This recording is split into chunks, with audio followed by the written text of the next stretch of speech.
5, 4, 3, 2, 1.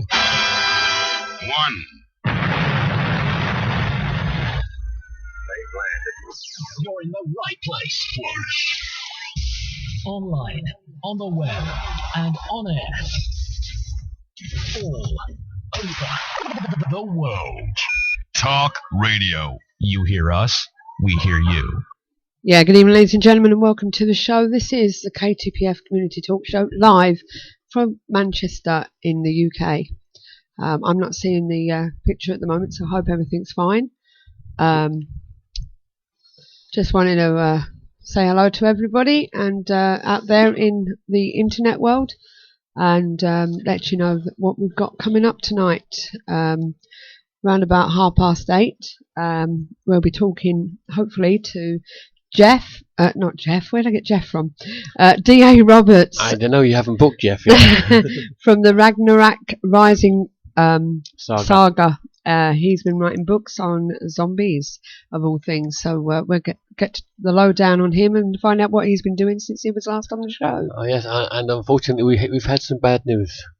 Yes. Our second guest tonight unfortunately won't be joining us because a few family problems with her parents.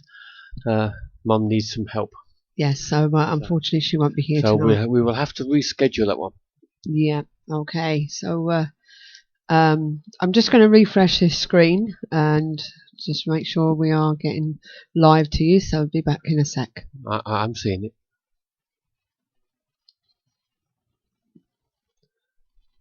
I'm just doing this again just to make sure. I'm still not seeing it for some reason. Let me just go out and come back in again. I'd rather see it myself. So we will be back, and don't worry. Can't hear you. I know, but we can. This is true. So it's strange that you couldn't see it, but it was live up on my screen. So where are we? Oh, the live button just come up. That's better. That's better. I can see myself now. Yes, welcome to the chat room if you're in there. And just to remind you who we've got on tonight, D.A. Roberts is coming on the show to talk about his books. Okay, so we've had a very relaxing week, haven't we, Steve? We have. We got back on Thursday night. Yes, and to a deluge of work. Yes, and it's going to be like that all next week as well, isn't it? Yes, that's right. And yes, we had an investigation last night. Yeah, that was quite good last night, wasn't it? That was yes. At the Museum of Transport. And just to give you a little bit of info about it, just 2 seconds while I open up the thing. Oh, while you find that, do you actually help? I don't know. There was a lot of talk on Facebook about the atmospherics about it, and it should help out with the activity last night. So if you were on a ghost hunt last night, hopefully you had a good time. And let us know if you've got lots and if it helped. Well, the Museum of Transport is actually at Boyle Street in Manchester in the Cheetham Hill district. And it dates back to 1901, where there is an electric tram, which is an electric tram shed that resides there. It's still part of it is still used as a bus depot, but the museum itself really took hold around about 1928, and then in the 50s. Well, tell a lie. It was opened in 1928. In the 50s, it was used as a post office, and the museum's been there since about 1974 or something, in the 70s anyway. And they've got loads and loads of vehicles there dating back, including this tram that was there, and it's quite a fantastic place if you're into your vehicles and stuff, because it's not just the buildings that have spirits, isn't that right, Steve? Yeah, some of the individual vehicles were showing signs of spiritual activity last night. Yeah, there's a story about a young lad that resides on one of the buses, and apparently he got run over in the Reddish area of Manchester, and he's said to still be on the bus, of all things. So, I'm just trying to find the story for you. But do you want to let me know what kind of things we got last night? Yes, There's a load of whistles and stuff. on that particular bus, it's in very good condition due to the fact that after the accident where the young boy died, bus drivers refused to take it out. So it sat in the back of the depot, just gathering dust because they were experiencing. They were making all sorts of excuses, weren't they? Yes, they was, but they were actually experiencing paranormal activity. They were seeing the boy, wasn't they? Yeah. There is a story that a painter came into the museum, and he was painting the bus, and for some reason he actually painted a young boy on the top deck in the front window. So whether they actually saw him there or whether he just thought he should put a boy in there, I don't know. This is it. So I'm not actually finding it at the moment, to be honest. You're not finding the story, huh? So I'm just trying to. But we did pick up on actually on that bus that there's another lady, a Victorian lady, who's not grounded, but she likes the old buses, the old one over the other side, and apparently she looks in on the young boy every now and again. So, but the funny thing about it was that when we first went there, we used to pick up on Canadian airmen. Yes, the Spitfires. Yeah, and we couldn't work out why at the time, could we, Steve? No, we couldn't. When we actually checked with the members of staff, they actually told us that across the road in the cemetery, there was a load of Canadian Spitfire pilots. Yeah. Who, when they actually built on the land, they were repatriated back to Canada. Yeah, we found that out last night, that they are actually redeveloping that land, and they've taken the bodies back to their homeland. So that was quite nice. It wasn't just renovated, so to speak. But yes, the bus in question is an ex-Stockport Corporation Crossley number 321 that now resides at the Museum of Transport. And it says, whilst renovating the vehicle in an old warehouse, one member of the team was upstairs at the front and reported being tapped playfully on the shoulder. Out of the corner of his eye, he saw a small boy with a 1950s style sleeveless pullover and short trousers. More sightings followed, and then they discovered that even while in service, bus crews had been reluctant to take it out, as they thought it was haunted. Perhaps this was the explanation for its unusual low mileage and good state of repair. Further investigations revealed that the bus has been involved in an accident in Reddish, which is what I mentioned previous, during the mid-50s, in which a small boy was knocked down and killed. At the museum, reports of mysterious occurrences continue. The 5-year-old daughter of a museum volunteer was wandering around the exhibition hall and came rushing back in a hysterical state, saying she'd seen a boy dressed in grey. She was basically really upset about it because he wanted to play with her or something. And on another occasion... Yeah, I think it's a case that he just appeared. Yeah. And wanted to play. This is it. And on another occasion, a group of psychic researchers made an unscheduled visit to the museum, and one of them was drawn to the bus, saying there was something in it. An artist, again, as Steve mentioned, resident in Scotland, was commissioned to draw the vehicle from photographs. He had never seen the bus or heard the story about the ghost, but felt compelled to draw the face of a small boy in the upstairs front window. Even now, some museum volunteers refuse to drive or get on the hoodoo bus, as they call it. You can see it for yourself, and sometimes even ride on it during special events at the Museum of Transport in Ball Street, Manchester.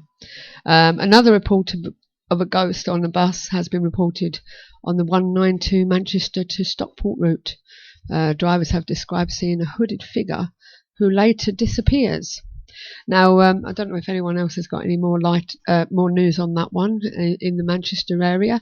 We also was told last night, which we picked up before, that there was a man that was crushed by a bus that was backing up, and there was pits there at the time. They filled them all in now, but what happened was they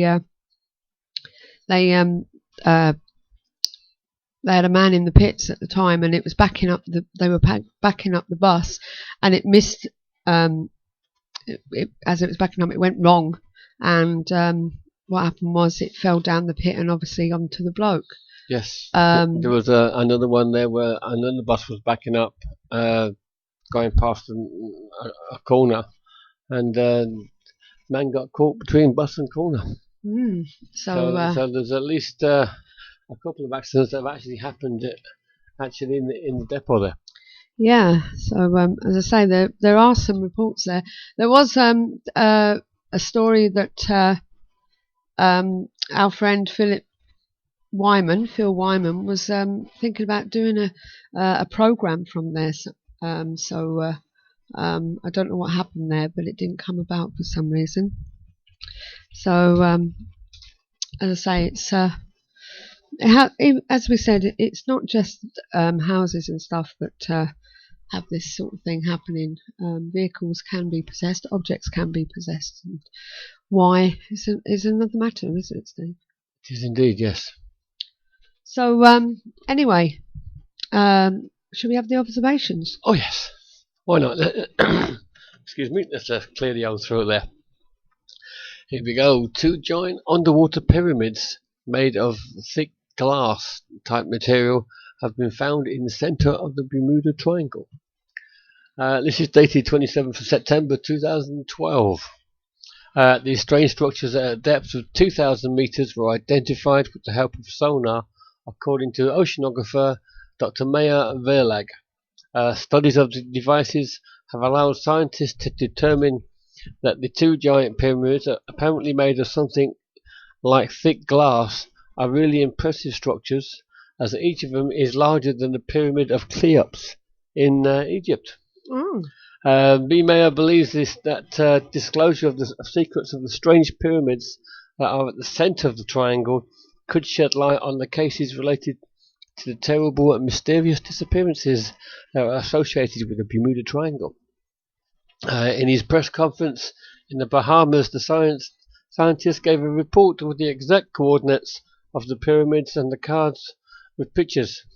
In particular, the oceanographer said that the technology is unknown to modern science and is designed in such a way that the pyramid is underwater. Perhaps a more detailed study over time will give results that are difficult to imagine. There are often reports of pyramids. American oceanographer in 1990 discovered the underwater pyramids, which are located exactly at the centre of the Bermuda Triangle. Scientists have processed all the data and concluded that the surfaces are perfectly smooth to look like glass or ice. The size of the pyramids are nearly 3 times bigger than Cheops. This news was sensationally and discovered at a conference in Florida. Journalists present in it have a lot of pictures and high-resolution capturized data which show 3-dimensional pyramids perfectly smooth without being covered with a surface free of debris, algae and cracks. So could these 3 pyramids be the reason for people disappearing? I wonder. And on the other side of the coin, Bermuda Triangle just a myth, says US. Bermuda Triangle is a bunch of bunk, or so says the National Oceanic and Atmospheric Administration. There is no evidence that mysterious disappearances occur with any greater frequency in the Bermuda Triangle than in any other large, well-travelled area of the ocean, the agency stated this month. So has it just been hyped up? I don't know. I asked you the question. A remarkable discovery. A Spanish team in Egypt finds 3,600-year-old mummy. An amazingly well-preserved 3,006-year-old mummy was found on February 13th, 2014 in the ancient city of Luxor. You're going to have to forgive me some of these pronunciations, I'm afraid. Where are we? Mohammed Ibrahim said that this was such a rare find due to the condition of the wooden sarcophagus. It was unearthed by Spanish archaeologists and dates back to the 1600 BC, when the Pharaonic 17th dynasty reigned. Ibrahim added that the exact identity of the mummy will be studied, noting that it was discovered by a Spanish mission in collaboration with the Egyptian Antiquities Ministry. Head of the Antiquities Department, Ali Al-Asfar, also stated that the 2-meter sarcophagus still bears its original colorings and writings.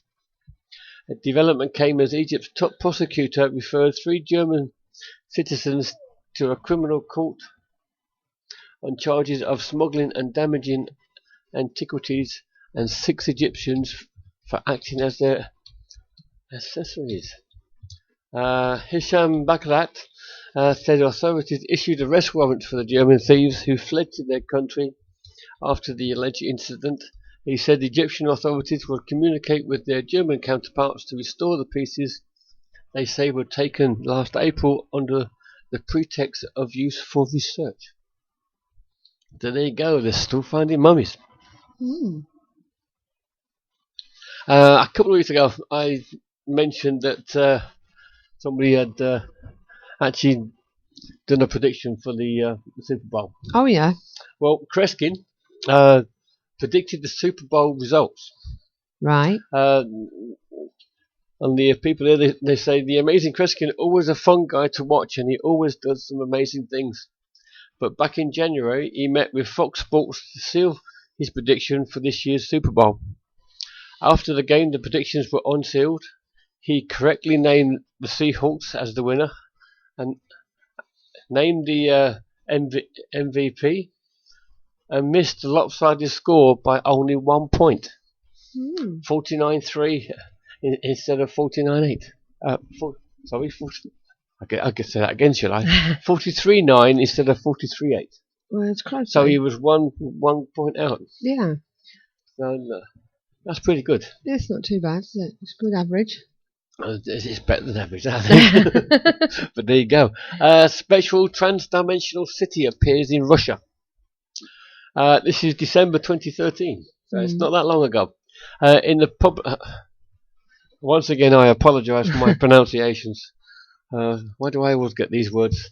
In the Republic of Bashkortostan, the 7th most popular division state of the Russian Federation in the region of Buzan, dwellers of the village. We'd never make news reporters. No, we wouldn't. Not with words like this. Starosumbagalavo, nowhere near close, I'm sure. For several hours, saw and photographed a strange phenomenon, an apparition of a ghost town. Daragat Yamalov was driving with friends when he noticed buildings which never stood there before. Then he stopped the car and watched the spectral scenery. Yamalov commented that the sky was blue-green. We could even see a different plane, a Pacific model with double wings. The librarian, Farida Adbavara, has described the streets were visible, houses, roofs, windows open. I believe there is some sort of portal that opens into paranormal worlds. Searching for the event for the local newspaper, Daragat, the journalist, Tansilu Bakotodovova, I'm sure that's wrong, also witnessed the city was hovering above the mountains. Rasul Muhammad Dayanov, Islamic mullah, prodigy, end of times, in an interview for the Daragat, a religious leader, Muslim mullah of the local mosque called Imran Khatib, Rasul Muhammadov conjectured, we cannot say exactly what it was, but maybe it was one of those wonders, a prodigy of the end of times. It may be something sacred. How about that then, Susie? Unfortunately, I had to go out the room because I had a phone call, urgent one. A floating village above the mountains. Oh, that sounds cool. They can see the rooftops, the streets, and everything. Even a biplane flying from another time. So a Bermuda Triangle, but up on top of a mountain. Yeah, and in Russia. In Russia. Would that be our guest trying to get on? Yes. We'll speak to him now, shall we? Go on in, I shall come back to this. Yeah. Hiya, Jeff. Yeah. Can you hear me? Sorry, DA. I keep saying Jeff for some reason. I don't know what's up with me. Hiya, DA. Jeff is not with us tonight. How you doing? I'm fine. I've got Jeff in my head for some reason. I've been saying it all day. Yeah, she's calling everyone Jeff tonight. I'm calling everyone Jeff for some reason. How are you? I'm not bad. How about yourself? Not too bad at all. It's nice to hear you again. I'm glad you managed to get on Skype because we've lost our other guest because of personal problems. So it was all down to you, I'm afraid. Well, my Skype's acting funky, so if I disappear, we'll know why. Right. Okay. Well, it's great to have you back on the show.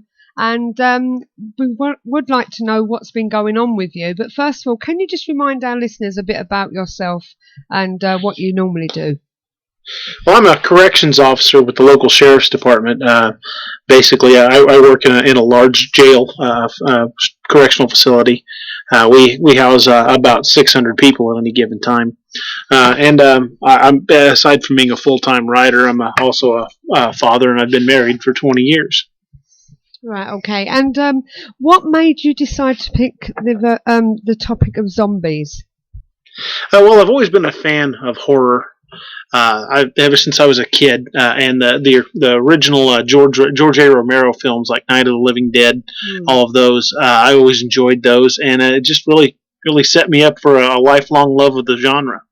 But it's not just the actual stories of movies that you've been interested in. It's a lot of stuff that's been happening in real life as well. That's mainly happening in America.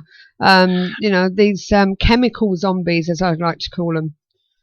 Oh, absolutely. You see people that are strung out on different drugs like bath salts or methamphetamine, and it's almost like being being a zombie. They're mindless. They're doing things that they wouldn't normally do, and it's frightening, really, to be honest. Yeah, and on your website, you've also got a few attacks that have been on there. I don't know whether you've had any more since then, since we last spoke to you. Mind you, looking at it now, it looks like you have got added more to your website. The Wacko in Wacko and the Hackensack attack.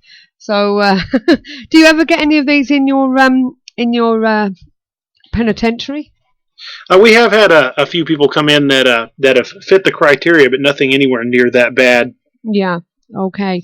So anyway, we're back to yourself as an author now.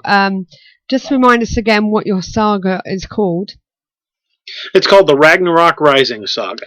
And where did you get the name for that?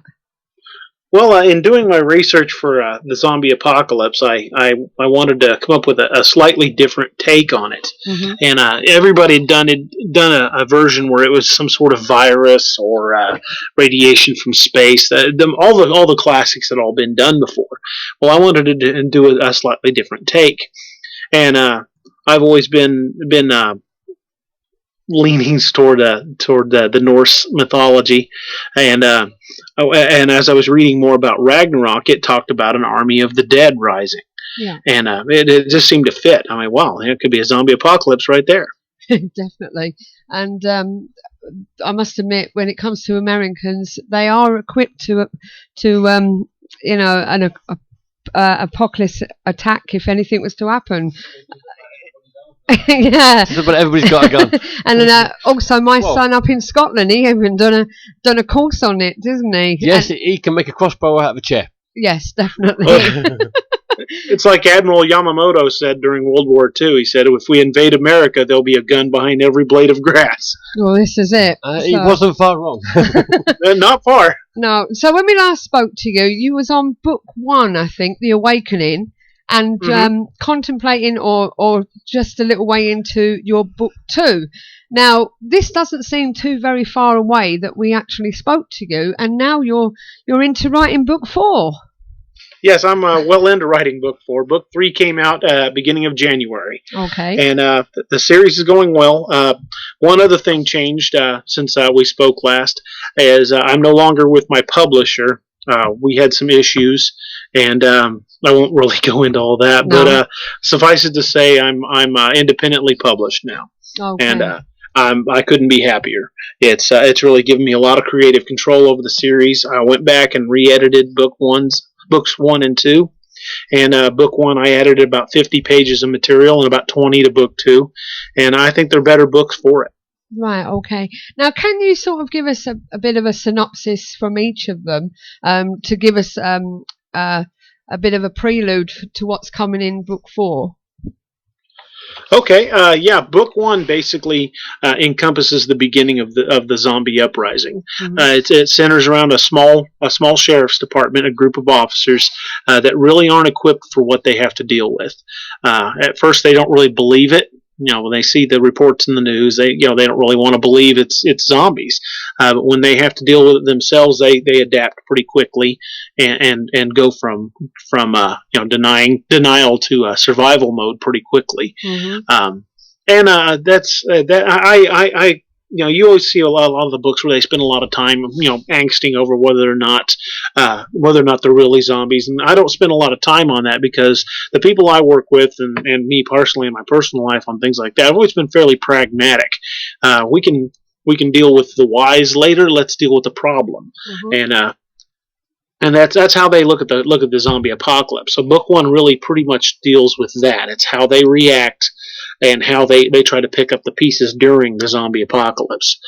My series, if you read them back to back, it will be really one big book if you read them back to back. But they do break down into individual books. Second book picks up exactly where book 1 leaves off.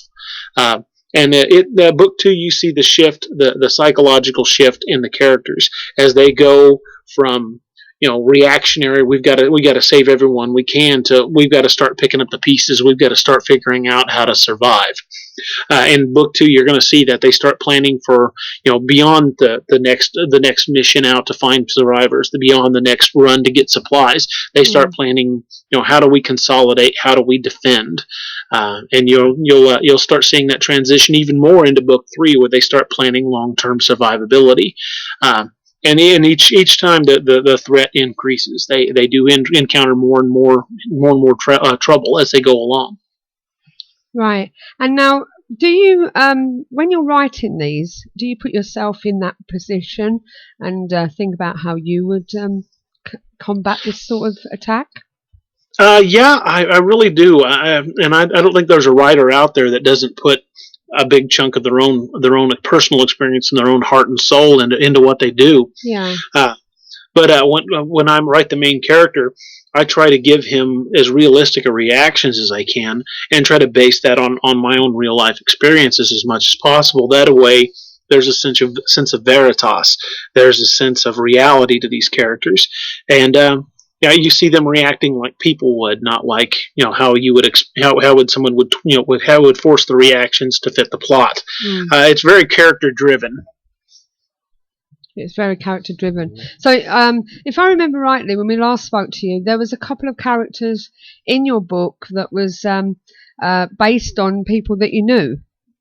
Yes, I did draw off some people that I've worked with for years, and kind of molded some of these characters because I've been fortunate to work with a really wonderful group of people, and I've tried to give the main characters in these books the strength and the courage that I've come to admire in the people I work with, and the dedication to duty, the dedication to each other.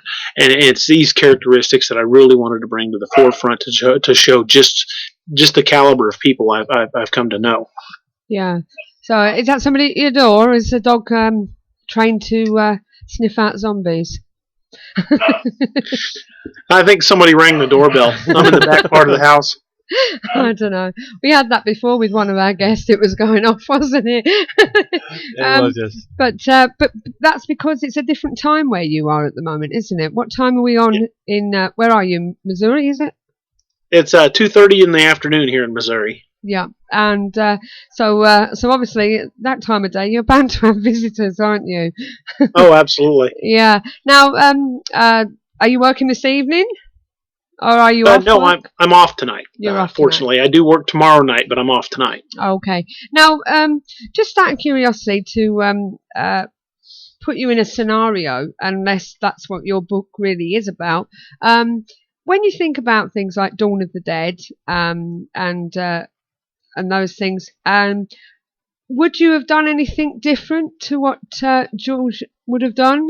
Like, for instance, the the mole scene I always remember with the Hells Angels. You know, is there anything you would have done differently? I love those movies, but in a lot of cases, I think some of those characters reacted really stupidly. Yeah.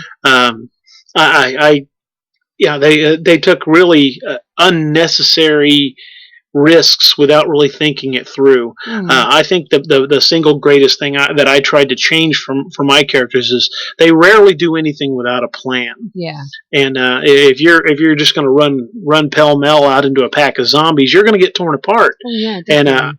And I tried to give them a strategy, a game plan. They use proven tactics. They use body armor. They do everything they can to try to come back from this. It's not everything's a suicide mission. Yeah. And but I do love those movies. I just don't always agree with how the characters react. Right. Yeah. Is there any possible chance you can tell us how your zombies become zombies, or is that a secret? Well, I don't think it'll be giving too much away because I've been leading up to that through all the books. But initially, they all, even the CDC believes it's a virus, and they try to treat it that way. Yeah. But what they're going to eventually determine is that it's a curse. Right. Okay. There have been films where that sort of a scenario has been used, isn't there? If you think back to, there's an old black and white one I saw years and years ago. Whether that was I Married a Zombie or something. But, you're going way back now. Definitely way back. It was due down to a curse or something. Yeah, the old Bela Lugosi white zombie. That was a voodoo curse. Yeah, I think that was the one I'm trying to think of. But do you think there might be a possibility for a book about these later day zombies, the ones that are actually real, for so to speak, that we're finding in Philadelphia and China and Miami? Do you think there's something that can be made from that? I think there's plenty of material there. But I don't want to write exclusively in the zombie genre. No. I think when I finish my current series, I'm probably going to move on to other projects. I don't know that I won't ever go back to writing zombies, but I will get away from it for a while. Yeah. Is it the horror part of it you're going to get away from and go and do something completely different, or another genre in that sort of field? My first love is horror. I'll probably always at least keep my hand in, but I do want to branch out and show that I'm more than just a one-trick pony. Yeah. That I want to show that I can write other genres. Oh, that'd be good. And also, has there been any interest in the film industry with your books? Well, I keep hoping, but I although I haven't had any interest from the film community, which, if anybody's listening, I'm always available. But I do have a company that's making a card game out of the series. They're turning it into a collectible tabletop card game. Yeah. And there's also a role playing game in the works. God, that sounds interesting. That'd be really good. And if usually when that kind of thing takes off, the film genre are not far behind. No, not normally. So especially as they can make a lot of money from the merchandise of it. Yeah. I wouldn't turn that down. Of the books you've written so far, which would you say was for the want of a better way of putting it, your favourite? Was it the first one because it was the first? Well, the first one's always going to have a special place in my heart, but I've told a lot of people this over the last couple of years. But what I really learned with book one was how not to write a book. I had to do so many rewrites with book one and go back and fix things that I didn't like, that I didn't have to do so much with book two and three, because I learned what I was doing and what I needed to expect from it. So I think of the three so far, I would have to say the current one, book three, is my favorite, because I brought in something new. I don't want to give away too terribly much, but I brought in something entirely new, and I think it really was a game changer. Good answer. That's cool. So basically, do they die off, or is it? You can't ask that. You can't ask questions like that. He can't give the ending away. Well, then again, if you gave the ending away, it'd be the end of the books, wouldn't it, really? Scratch that one. But how many sagas are you thinking of going through with this one? Are you thinking of making another book after the fourth? Well, I had originally planned to wrap the series up in 5, Right. but now that I've got my notes laid out for book 4, it's looking like I've got way more material than I can squeeze into one book. So I'm probably going to end up wrapping the saga up in 6 books. How do you get all this information? Does it just come into your mind? Do you rewatch films? Well, I'm insane. That helps. Welcome to the club. But yeah, I just I plot these entire sequences out in my head ahead of a time, and I have the general idea of where I want the story to go, and then I kind of let the characters shape the story as it gets there. Yeah. And I find myself surprising myself even when I'm writing, because when I know what I'm doing, I'll sit down and write, and then suddenly something will pop up and I go, oh, let's go with that, and I'll take off on a tangent. But I always keep the plot going where I want it to go in general terms. But even I'm surprised by some of the side scenes that crop up. What does your wife think of your insanity? She's tolerant. She likes the writing. She likes my books, but she's pretty tolerant of my long bouts of crashing on the computer keyboard. So she's a zombie, what they call it, a zombie widow, I would say. Yeah, aficionado. Because you get golf widows, you get football widows. So she's a zombie widow, I would think, where your books are concerned. So, but I do hope that you do continue writing. And obviously, as you say, there will be a couple of more sagas coming out with the series, and I do really hope that it comes into a film sometime. That would be great, and we'd like to know about it if it does. And that'd be fantastic. I'd love to see them made into movies. Yeah, and hopefully, if you know of any links that are to where you can get these card games or such, just pop them on our website or on our chat room now, and we'll make sure that everybody knows about it.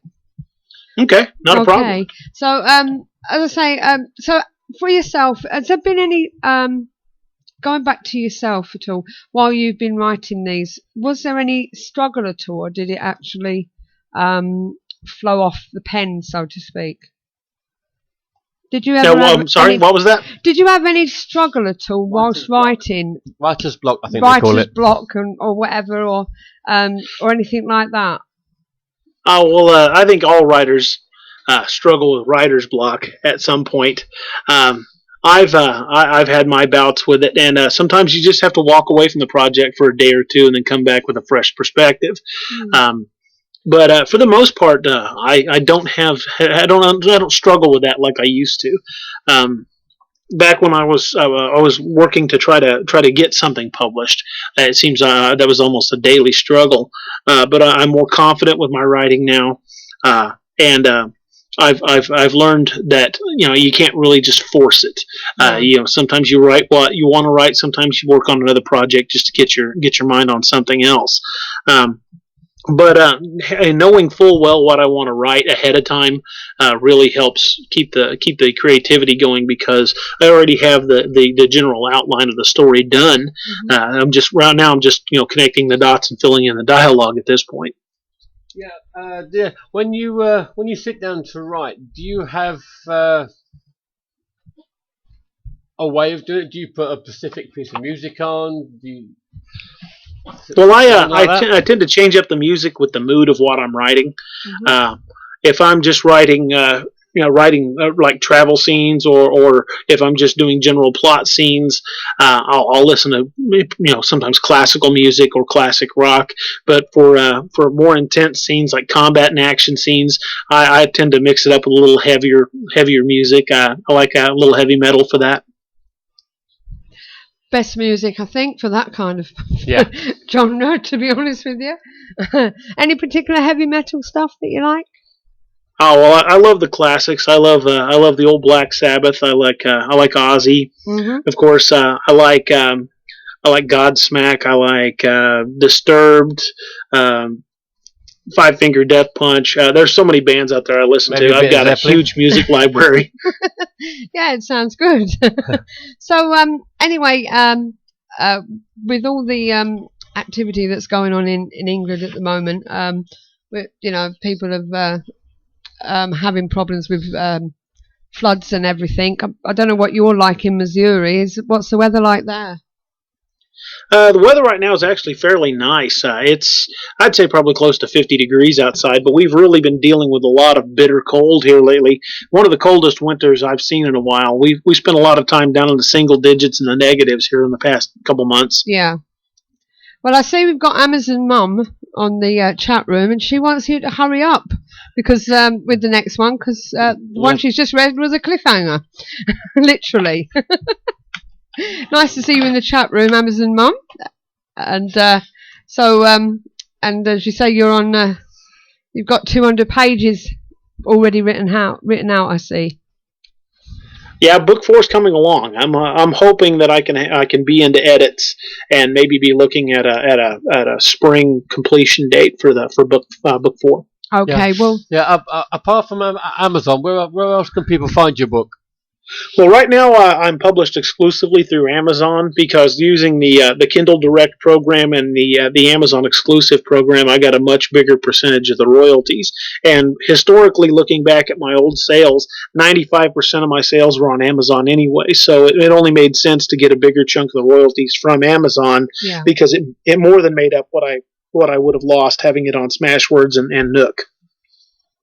Right, I was going to say something that's going right out my head. It's completely gone. Yeah. And I can't think what it was going to be. Yeah, a lot of there's a lot of authors these days and seem to be actually publishing their own works. Did you find that easier than going through a publisher? I went looking back at it. I could have gone the self-publishing route from the very beginning. But I guess we can really just chalk it up to vanity. I needed to know that it was good enough, that my work was good enough for a publisher to take, and I've learned that now. And now I'm going back to as a self-publisher with a lot more confidence than I would have had in my own work before. But I have nothing but respect and admiration for the people that publish their books, their work on their own, because self-publishing. It's easier than it's ever been because of the way Amazon and Nook and everything is set up. And it's really giving us an opportunity to see a lot of writers who may never have found their voice before because the big companies wouldn't have taken a chance on a writer that may not have had the track record of a Stephen King or a Dean Koontz. We're seeing a lot of authors get a chance to shine. And Hugh Howey has done an amazing job of showing just what can be done as an independent author. He's topping charts all over the place, and he's totally independent. And that's really given us all a lot of confidence and a lot of inspiration. And I'm fortunate to know a great deal of independently and traditionally published authors that I've met through Facebook and other media. And it's a great community, and I'm thrilled to be considered part of it. And I've come to admire a lot of people in this, and it's one of the greatest things about becoming an author is the people I've met along the way. It's just been a fantastic journey. Yeah. Do you ever get together with other authors and just like throw ideas at each other? Well, I have done that on a chat that none of the other authors that I have met. I've been able to get with, because we're in vastly different parts of the country, or in some cases even on another continent. Like Ian Woodhead is from England, and I talk to him fairly regularly. Ian's a fantastic writer. I admire his work a lot. There's a couple other writers from England that I correspond with. Paul Flewitt, who writes the poor Jeffrey book, and then there's Darren Wermuth. He's also a British writer. So these are all writers that had I not broken into this genre and produced my work and showed it on Facebook, that I probably never would have encountered. Yeah. And I'm glad I did. It's made my work better for it, and it's really given me a chance to broaden my horizons. Right. Well, all I want to say to you is keep putting pen to paper. Everyone seems to be enjoying it. And when you do get releases, please put the links onto our page, because you are a member of there, aren't you? So yes. Any updates like that, just keep plugging them on our page. That's not a problem, and we'll plug them elsewhere where we can. Thank you. I appreciate that. So thanks again for coming on the show, and I hope to hear from you again with some more news from your writing skills. Yeah, hopefully next time with the film. Yeah. That would be fantastic.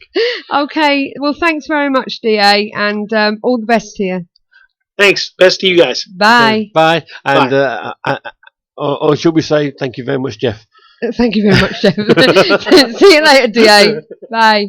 Look, I'm trying to get Jeff out my head now. He's recording everybody, Jeff. I was even looking for Jeff on Skype, and then I think I've got Jeff Mudgett in my head for some reason. So, that guy who did blood stains and about the H.H. Holmes thing. So, thank you, DA. It was great welcome. To having you on the show again. You're always welcome here. And as I said, we wish you all the best with your book series and whatever other genre you decide to write up in the next future days, weeks, whatever.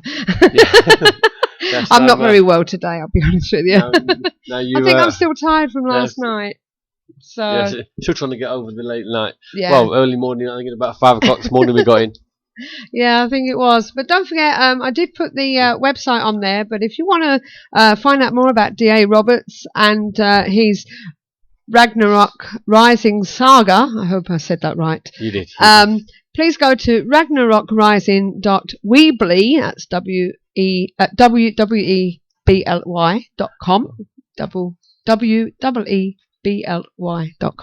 So that's ragnarokrising.weebly.com, and you can find out more there about his previous books. Book 1 was The Awakening, Book 2 The Reckoning, Book 3 The Crossing, which he said came out in January, and his future book, Book 4 Redemption. So there's also other stuff on there as well about zombies in the news, which can be quite interesting. And just to give you a few of his little snippets, the Pennsylvania zombie attack. There was yet another Florida attack. It says there was another attack in Florida. They must have. Oh no, I'm reading the wrong one. Sorry, I'm reading the bottom one. Pennsylvania zombie attack. This seems to be turning into a year for zombies. Maybe the Mayans had something after all. The end of the world may come in the form of zombies. Apocalypse. The more attacks we see in the news, the more it might not be a bad idea to prep that bug out bag and survival kit. Yeah, it's also got a bit on there about the Miami zombie. I'm sure you remember that. That was when a man took some bath salts or something, and he started gnawing on a tramp that was lying there and bit most of his face off. Not good. It wasn't good, so, but hopefully, I keep saying hopefully, I'm waiting for Wade Davis to come back, who's going to talk to us about his travels over to Haiti, about this drug from the pufferfish that causes zombies. Yeah, it's a drug that's actually widely used nowadays, but back when the when all this started, it was quite elusive. Yes, it was. So anyway, we're going to go back to the reports. I've got a couple here to break in with, if you don't mind, Steve. Good. Just a couple of sort of what I would say on topic and off topic. But we, as you may know, if you're in the in England, well, mind you, it's happening in America too. There's been some weird storm fronts and weather fronts, and Very weird. I mean, one side of America's 3 foot on the snow, and the other side's having a drought. yeah, I know, it's ridiculous. And we're sinking. Yeah, yes. That funny you should say that. The UK weather, homes evacuated as yet another giant sinkhole appears. This time in Hemel Hempstead.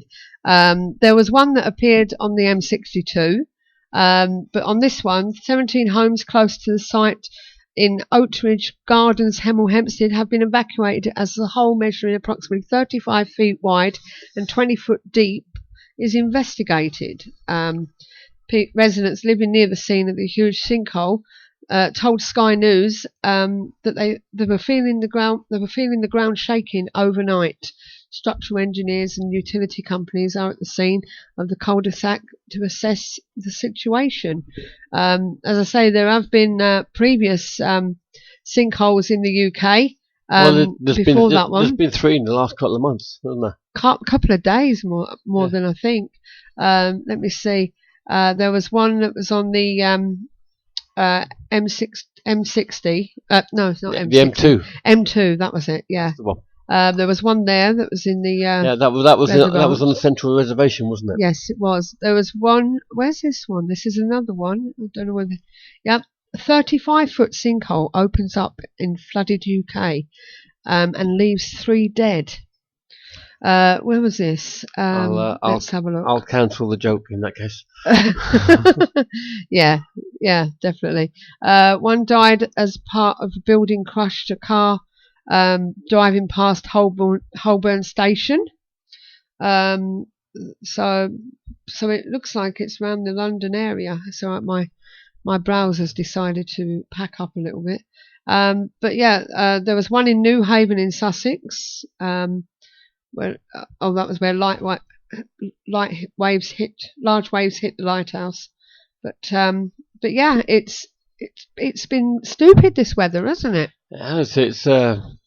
Our John, who's normally on, who's having a few internet problems, and he posted the other day, are we sure it's not 2012? Yeah, well, this is it. And as I say, going into America, as winter storm packs, I believe they call it, slammed the south and northeast on Thursday and into Friday, impacting more than 100 million Americans. UFO reports in these US regions slowed down as people stayed indoors or lost electricity, according to the February the 14th data from the Mutual UFO Network, MUFON. So they did say that they did receive 8 reports on February the 13th, on Thursday, 7 from a southern coastal or western states unaffected by the storm, and just 1 report from South Carolina, which actually turned out to be a recalled event from 1992.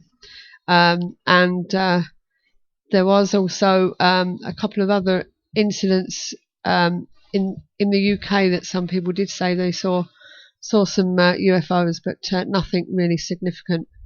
But the other one I really like the look of, I must admit, is something that's close to my heart: dinosaurs.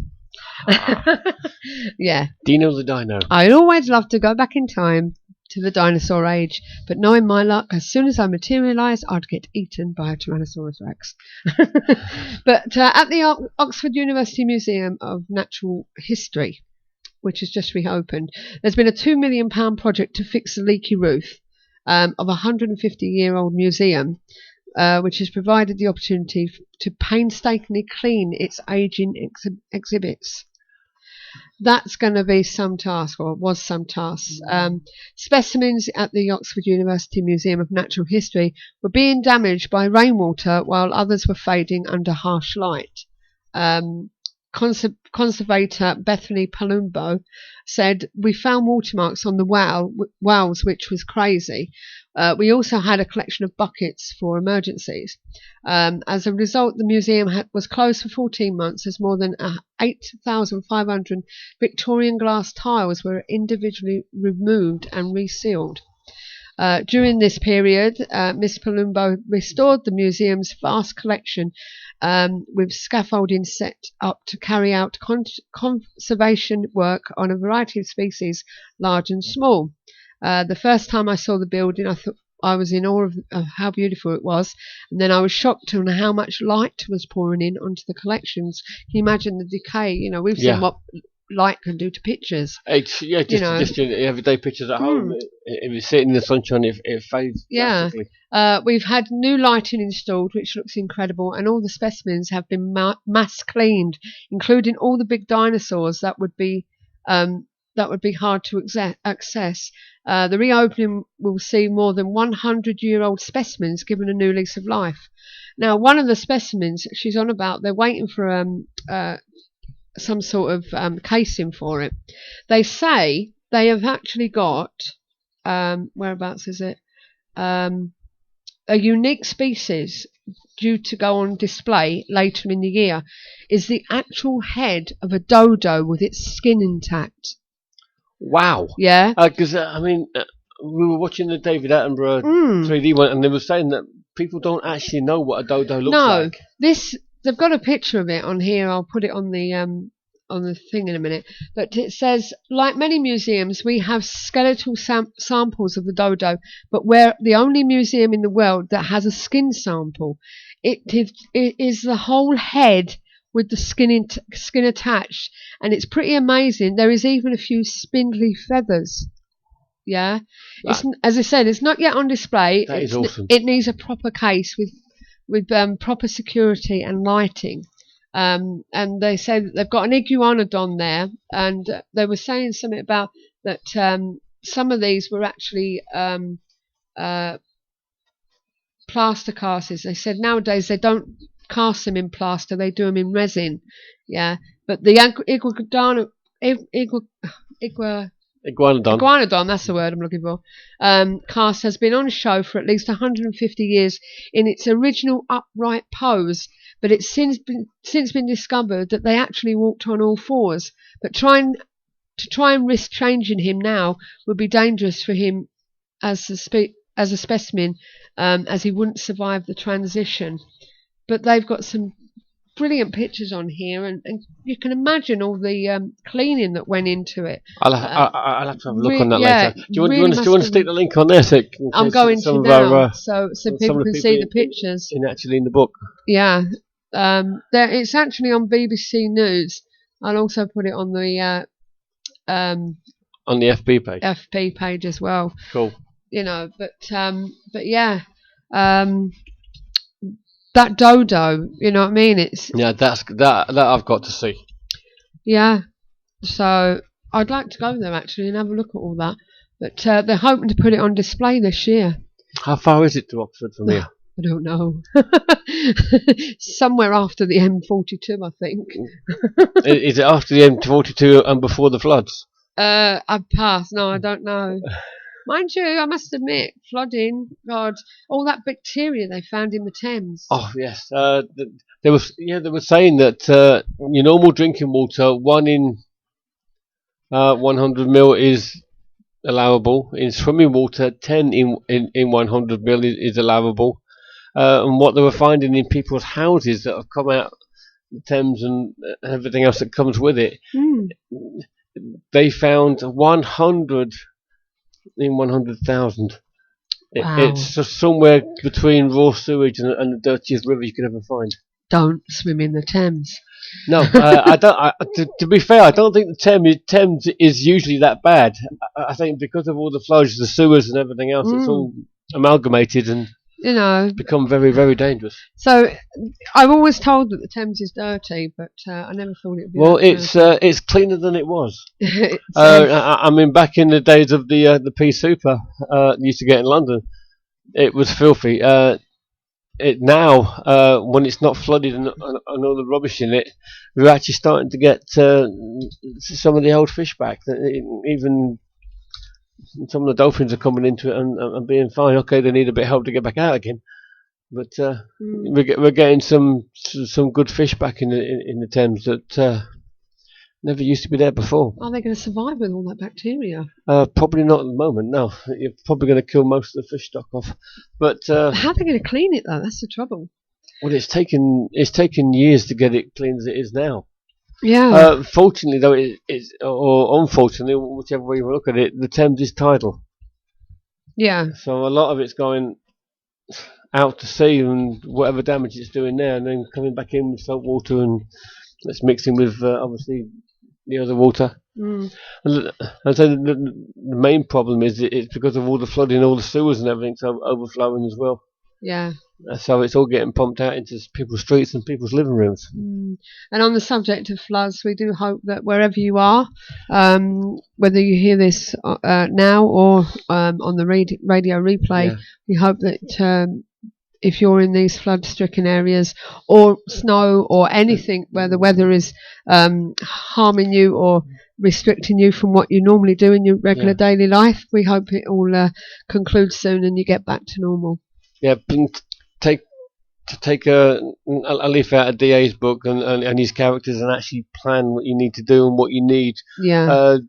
Just because it's a nice sunny day, don't forget you can dehydrate really quickly, which is what's happening on on the west coast of America, and on the east coast they've got 3 foot of snow. So please dress and be aware of what you actually need to be to survive. And don't walk up Ben Nevis. No. For those of you in this country will know what kind of weather we've really been having. In the States, maybe not so much, but we've been having some really bad rain here and storms, and half the time the sea's hitting the seawall and bouncing over the top. But people are still going out. But we had 2 walkers that walked up Ben Nevis, which happens all the time, but you wouldn't expect them to do it in this weather. No, this is it. And they got a bit turned around up there. Right, okay. Well, and needed rescuing. Before you go on to your thingies, I'm going to play the adverts. You do that, okay, and do the paranormal events, and then we'll come back to you. I shall turn mine off and wait for you.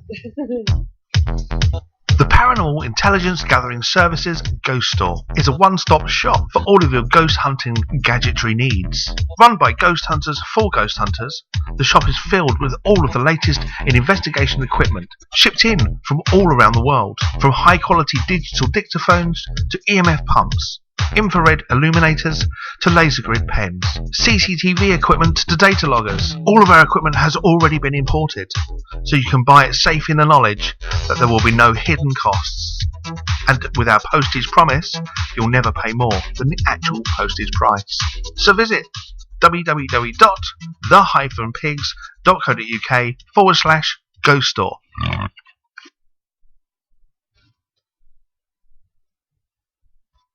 We've got all the news right here. Don't go away. Fed up of wading through the activities and events that other advertisers include? Find just what you're looking for at paranormaleventsforyou.com, your one-stop paranormal directory. Yes, and on the 22nd of February, there's the Galleries of Justice. Dare you to join the Paranormal Eye UK team in Nottingham for one of the UK's most haunted buildings. For more information, you can find out at paranormaleyeuk.co.uk. And also on the 22nd of February, Valentine's Mansion, Ilford. Over the years, there has been many reports of ghostly goings-on at the Valentine's Mansion, including the watchful woman, the footsteps to nowhere, and the workman's assistant. For one night, you can have a chance to try and experiment these things for yourself. Find out more at www.the-pigs.co.uk. Fancy a psychic night? Well, why not go to Molly O'Grady's at 14 Hotel Street, City Centre, Leicester.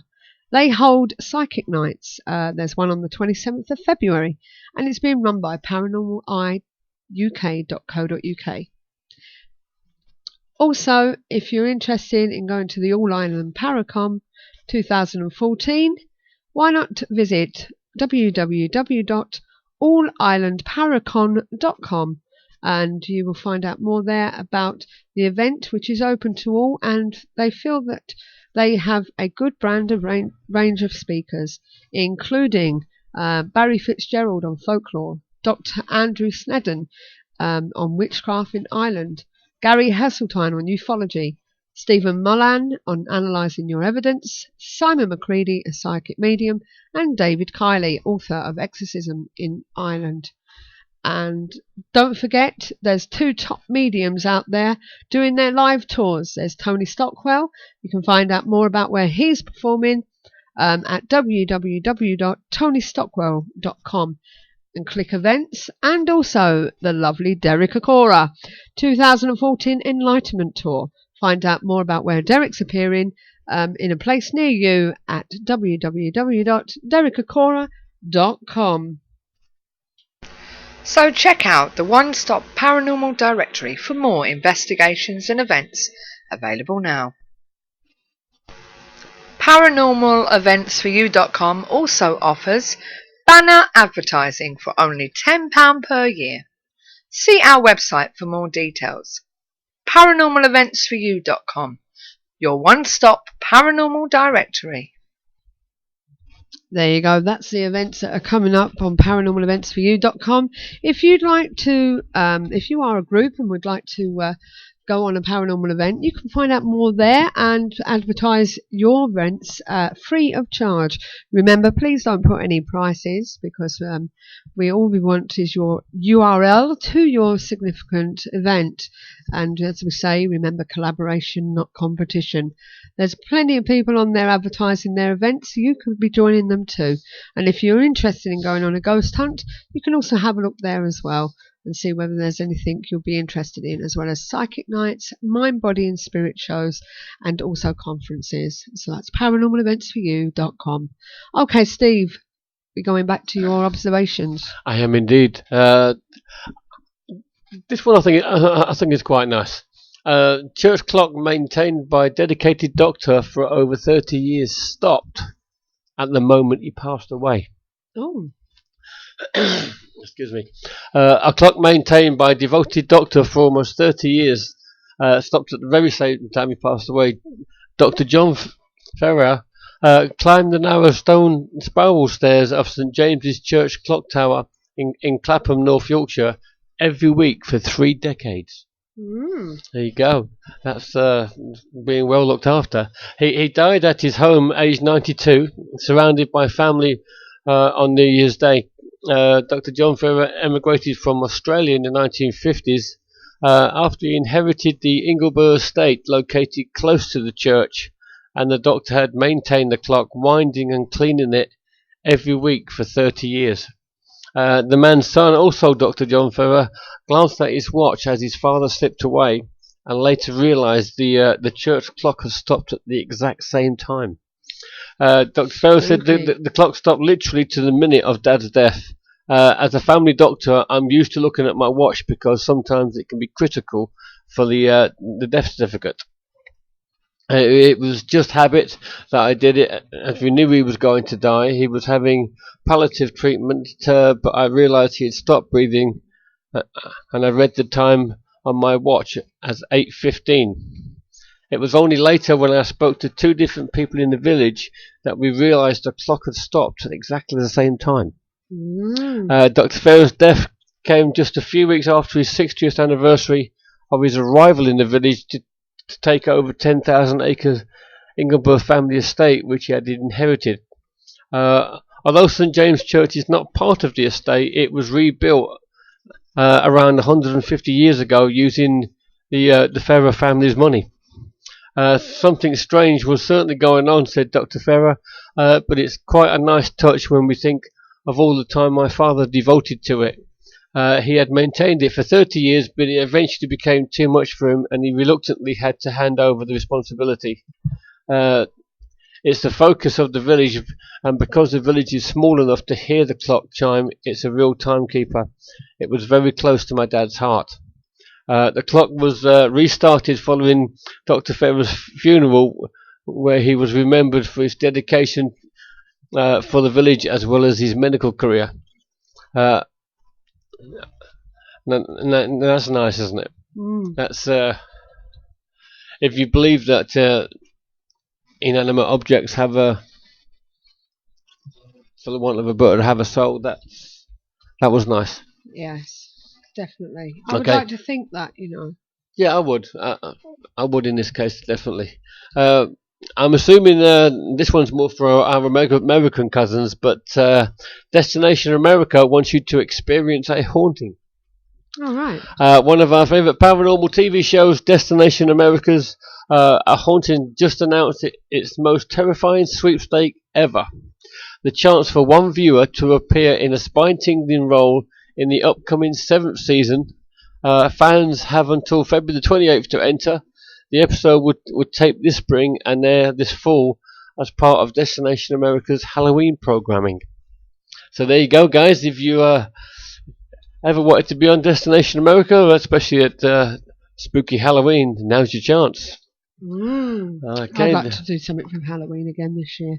Yeah. We remember when we did that at Morecambe Winter Gardens, and we did the show from there. We did, didn't we? Yeah. That was a good show. I'd like to do that sort of thing. That was a again. good show. We can try that again sometime. And we also did an investigation. We put the computers, the Cameras up and everything. Yeah, that was really good. Yeah, and also talking about shows. Because we've been celebrating 7 years this year, there's been talk that we should have an online party and get all the groups to join us on Skype for our anniversary in November. That sounds like an Andy. It does sound. It sounds like an Andy's idea. It wasn't an Andy's idea. It was Tim Brown's idea from Pigs. Oh, was it? Yes. Oh, that'd be cool. So, I don't know if we can actually do it, but it would be cool. It would be cool. We'll have to have a look, see what we can do. Here's one for all you UFO fans. UFO documentary app officially launched in iTunes. Project Capture is reporting app based on user acquisition of UFO documentation officially launched in the iTunes store, created by Rob Freeman and Raya Mitra of RR Apps. Project Capture allows users to capture, track and share photos and videos of objects in the sky that they believe to be unidentified flying objects. Although the convenience for their iPhone or iPad. So there's one for you UFO fans. You can get the information out there really quickly. Yeah. Is that the end of your? No, I have. You have some more. I have one more for you. San Francisco sea serpent. Our own Nessie. Go find her. Okay. Forget Bigfoot, Yeti, and Nessie. San Francisco has its own mysterious creature, the San Francisco sea serpent. According to Mysterious Destination magazine, has been swimming through the bay since at least the 1800s and has been spotted lurking in the waters near Marina Green. There you go. That's it for me this week. So if you find anything like this, then stick it on the website and I'll pick it up and run with it for you. Get out there on the website. Let us know. Right, okay. Well, I just want to let everybody know. I don't know whether everybody knows at the moment, but if you're in the UK, Lancaster Castle are offering ghost events for paranormal investigators. Yes, because the prison's been decommissioned. Decommissioned, isn't it? It's one of the most famous and dramatic events to take place at Lancaster Castle for almost 400 years, where the Pendle witch trials were. 10 witches were charged with the murder of 10 people using witchcraft and were sentenced to death. They're now, as I say, it's an imposing building. It occupies a city centre hilltop location on the site of 3 successive Roman forts. It consists of an extensive group of historic structures, including the 12th century keep, the 14th century witches' tower, the 15th century gatehouse, and the female penitentiary, which dates from the early years of the 19th century. It's a Grade 1 listed building, with the area to the north of it designated as a scheduled ancient monument. Lancaster Castle has recently opened its doors to paranormal groups and ghost hunters to find evidence of its resident ghost. Now, let's see what is supposed to be there. Let's have a look. One of the most famous and dramatic events, as we said, was the Pendle Witch Trials almost 400 years ago. Let's have a look. The ghost of a middle-aged woman is supposed to be there, with a young girl who was seen moving around near the cells of a former inmate. On another occasion, a different prisoner reported the young girl, but this time was a haggard old woman. The young girls have also been heard and sometimes seen running around the corridors of the castle. There's a ghost of a monk has been seen. Legend says that he was hung at the prison. The monk is usually spotted at the ground floor of the castle. The apparition of a monk is usually only seen after dark, and its presence followed by an icy chill, with numerous reports by people who attend the daytime tours at the castle who claim they are often pushed and shoved by unseen forces. This is such a common event that the guides who run the tours have now come to expect it, and fortunately nobody has been hurt. So it's one thing we're going to be looking at ourselves, isn't it, Steve? Yeah, it is indeed. You don't actually get the courtrooms, the modern courtrooms, that is, because they're still being used, aren't they? I think so, yeah. Yeah, so it's only parts of the actual castle and the old prison itself.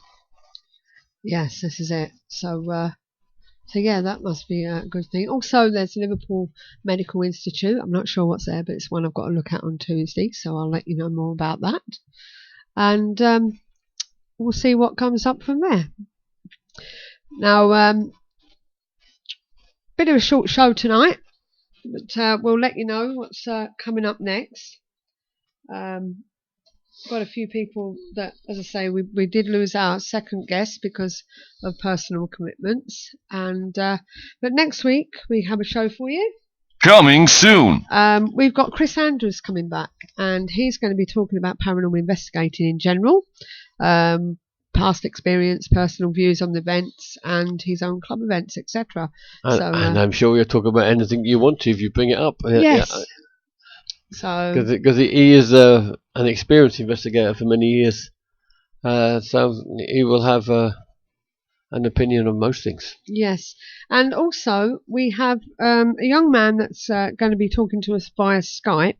He's also an author, and his name is Pablo Solcri Asabal. I'm just typing his name in now just to verify my scribble, as I call it, because he's written a book that he'd like us to mention on the show. So let me just find him. She says, seconds. It's bad when you can't read your own scribble, isn't it? I know, it's awful. Let me see if I can find him. There he is. Oh, Pablo Solares Acrobal, his name, and he's written a book. Dun, dun, dun, entitled, she says, we go to Amazon. Everyone's doing it on Amazon. 6th of November, or 6th of November. It is in English, and it is a horror story. He contacted me recently, and to be truthful, and we like to help anybody out, to be honest with you, don't we, Steve? When it comes to this genre. I'll tell you exactly what he said. He said that my name is Pablo Solares, and I'm a Spanish writer, and by mid-February I will be releasing my first novel, the 6th of November. It is a horror story about ghosts in an old village in Spain. I think it might be an interesting topic for your show.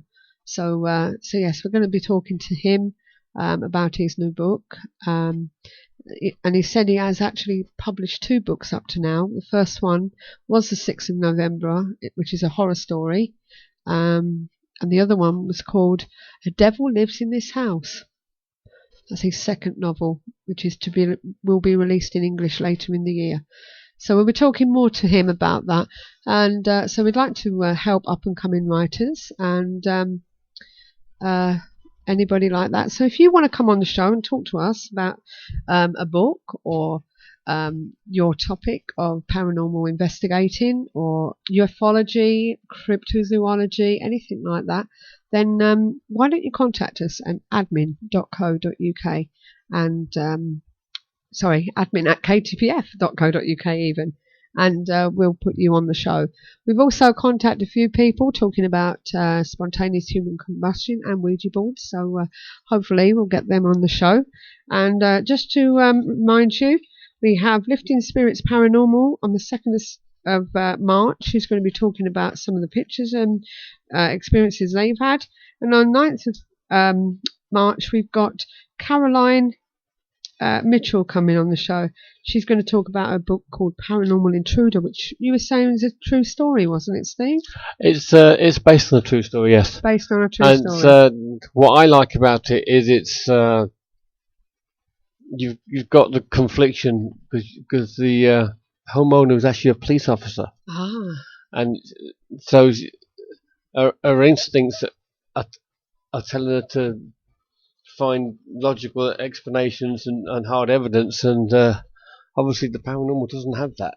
No. When something mysteriously is throwing crockery around your kitchen, it's a bit difficult to get hard evidence that from the police's point of view.